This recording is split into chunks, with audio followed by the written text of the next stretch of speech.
Assalamualaikum warahmatullahi wabarakatuh. Salam hormat kepada dosen pembimbing dan juga Dewan Penguji. Perkenalkan, nama saya Nur Ahya Karismatullah Hidah. Pada kesempatan kali ini, saya akan mempresentasikan hasil penelitian tesis saya yang berjudul Pengaruh Kepemimpinan Transformasional terhadap Kinerja Karyawan dengan Komitmen Organisasional sebagai Pemediasi. Studi pada karyawan generasi Z di Perusahaan Rintisan Yogyakarta. Berangkat dari latar belakang, fokus utama dalam pengelolaan SDM organisasi adalah kinerja karyawan terhadap pekerjaannya. Peningkatan kinerja karyawan menjadi faktor dalam mencapai tujuan organisasi dan memastikan keberlangsungannya. Beberapa ahli berpendapat bahwa kinerja karyawan dapat ditingkatkan dengan peran kepemimpinan yang baik. Kepemimpinan transformasional yang mengubah moral, cita-cita, minat, dan motivasi, serta menginspirasi anggota dianggap mampu meningkatkan kinerja. Kepemimpinan transformasional yang menggunakan pendekatan yang bersifat personal terhadap karyawan, meningkatkan komitmen organisasional karyawan. Komitmen organisasional menggambarkan keterikatan secara emosional dan sejauh mana karyawan ingin terus menjadi bagian dari perusahaan. Dengan adanya keterikatan secara emosional tersebut, mendorong untuk meningkatkan kinerja sehingga berkontribusi pada keberhasilan perusahaan dalam mencapai tujuan perusahaan. Pertumbuhan perusahaan rintisan atau yang biasa disebut startup telah berkembang pesat di Indonesia hingga mencapai 2.653.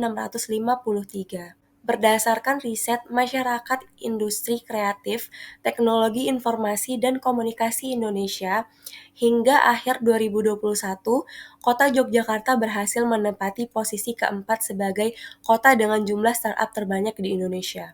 Dapat kita lihat juga pada grafik yang ada di layar bahwa Yogyakarta menduduki posisi keempat dengan total 85 perusahaan rintisan. Pada era ini, perusahaan termasuk perusahaan rintisan mengalami pergantian generasi karyawan. Studi terbaru dari Glassdoor menunjukkan generasi Z mulai memasuki dan mengalami peningkatan jumlah pekerja di tahun mendatang. Hasil survei Angkatan Kerja Nasional pada tahun 2022, sekitar 68,63% Angkatan Kerja Indonesia diisi oleh generasi milenial dan juga generasi Z. Meskipun tidak sepenuhnya berbeda dari generasi sebelumnya, generasi Z memiliki pendekatan yang unik terhadap dunia kerja. Dan pada penelitian Yellow dan Berger mengungkapkan bahwa generasi Z cenderung memiliki durasi kerja rata-rata 2/3 lebih singkat dibandingkan dengan pekerja dari generasi yang lebih tua. Selanjutnya, rumusan masalah, generasi Z yang cenderung memiliki durasi kerja rata-rata 2/3 lebih singkat dibandingkan dengan pekerja yang lebih tua menjadi isu yang dihadapi manajemen sumber daya manusia di perusahaan. Rasa ketertarikan dalam bekerja dan keterikatan secara emosional yang rendah akan berdampak pada tidak maksimalnya kinerja yang akan diberikan. Kepemimpinan transformasional berperan penting dalam membentuk individu yang bertanggung jawab dan memahami peran karyawan dalam organisasi. Komitmen organisasional menjadi faktor mediasi yang penting dalam pengaruh kepemimpinan transformasional dan kinerja karyawan. Sebagai perusahaan rintisan yang identik dengan inovasi dan pertumbuhan cepat, dengan memahami karakteristik dan fenomena tersebut menjadi sangat penting bagi perusahaan rintisan agar tidak menghambat perkembangan perusahaan. Berikut adalah pertanyaan penelitian, apakah kepemimpinan transformasional berpengaruh positif pada kinerja karyawan? Apakah komitmen organisasional memediasi pengaruh positif kepemimpinan transformasional terhadap kinerja karyawan? Lalu, tujuan penelitian ini untuk menguji dan menganalisis pengaruh positif kepemimpinan transformasional terhadap kinerja karyawan dan menguji dan menganalisis peran mediasi komitmen organisasional terhadap pengaruh positif kepemimpinan transformasional dengan kinerja karyawan. Lingkup dari penelitian ini adalah, penelitian ini berfokus pada karyawan generasi Z di perusahaan rintisan di Yogyakarta yang telah memiliki pengalaman kerja minimal 1 tahun. Berikut adalah landasan teori. Kepemimpinan transformasional mendorong karyawan untuk lebih bersemangat dengan menunjukkan betapa berharganya mereka bagi perusahaan. Kinerja karyawan dapat didefinisikan sebagai nilai total yang diharapkan oleh organisasi dari serangkaian perilaku spesifik yang dilakukan oleh individu selama periode waktu tertentu. Selanjutnya, komitmen organisasional mengacu pada keterikatan psikologis pada organisasi. Komitmen afektif adalah faktor yang paling penting dan relevan untuk mencapai hasil terkait organisasi. Maka di penelitian ini menggunakan dari komitmen afektif. Berikut adalah pengembangan hipotesis. Kepemimpinan transformasional dianggap sebagai penentu penting kinerja karyawan.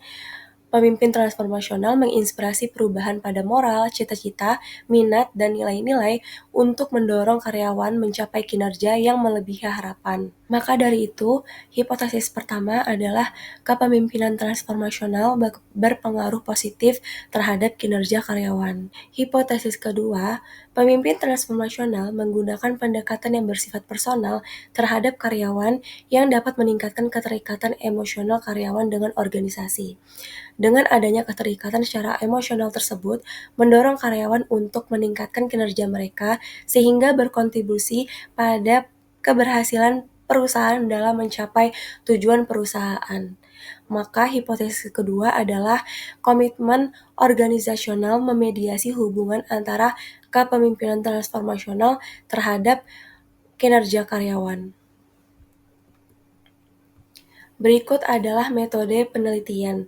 Pada pengumpulan data dilakukan secara persuasive sampling dengan kriteria karyawan generasi Z yang lahir pada tahun 1997 sampai 2012 yang bekerja di perusahaan rintisan Yogyakarta, memiliki pengalaman kerja minimal 1 tahun. Lalu data primer, kuesioner disebar secara online melalui Google Form yang disebar pada tanggal 21 Agustus sampai 21 September 2024. Terdapat instrumen penelitian menggunakan skala ordinal 1-5 Likert, kepemimpinan transformasional 7 item dari penelitian Carles dalam Suda et al., lalu kinerja karyawan 12 item dari penelitian Koopmans dalam Suda et al., dan yang terakhir komitmen organisasional 6 item, komitmen afektif dari penelitian Meyer et al. Dalam penelitian Suda et al. Lalu selanjutnya metode analisis menggunakan SAM-PLS, lalu uji validitas, konvergen dan diskriminan, lalu reliabilitas menggunakan Cronbach Alpha dan Composite Reliability dan Inner Model, Pet Coefficient, T-statistik, P-value, dan VAF. Berikut adalah profil dari responden yang mengisi kuesioner.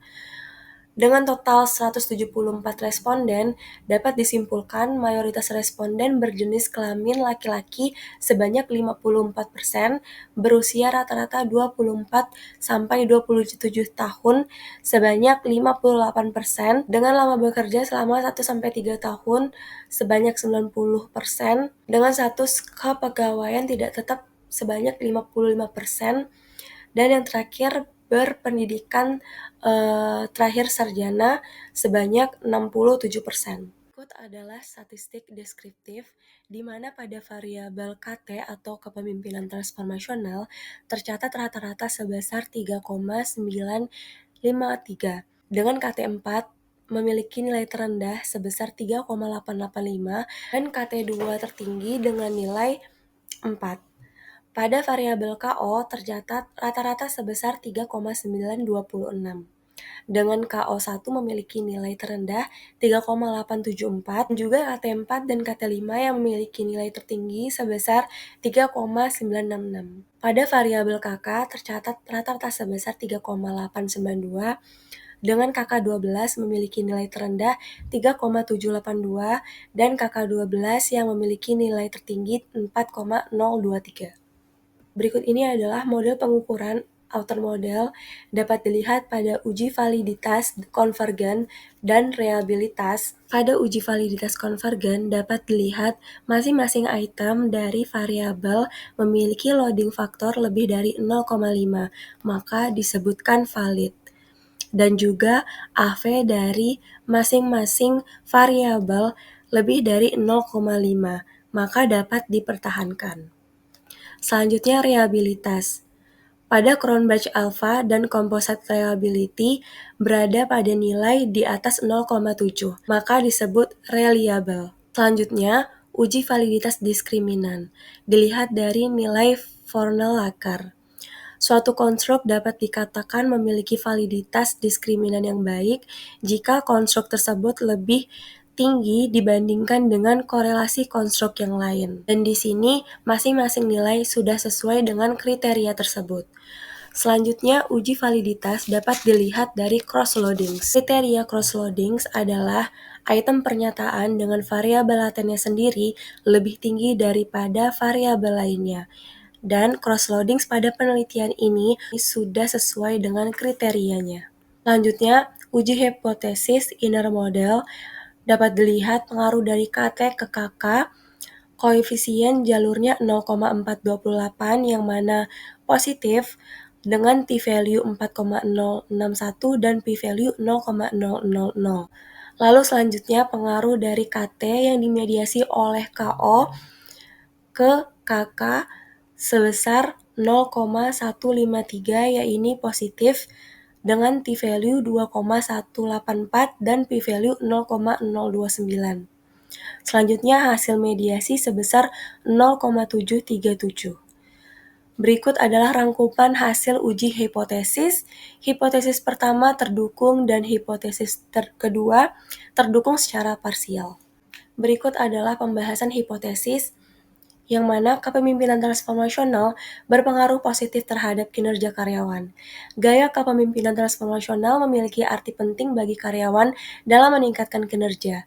Item kepemimpinan transformasional berada dalam kategori yang tinggi. Aspek-aspek yang ada pada kepemimpinan transformasional seperti motivasi inspirasional, pengaruh ideal, pertimbangan individual, dan stimulasi intelektual memberikan pengaruh yang positif pada kinerja karyawan dengan cara memberikan motivasi dan inspirasi, sehingga membantu karyawan dalam pengembalian keputusan terkait pekerjaan yang mereka lakukan. Selanjutnya, hipotesis kedua, komitmen organisasional memediasi hubungan antara kepemimpinan transformasional dengan kinerja karyawan.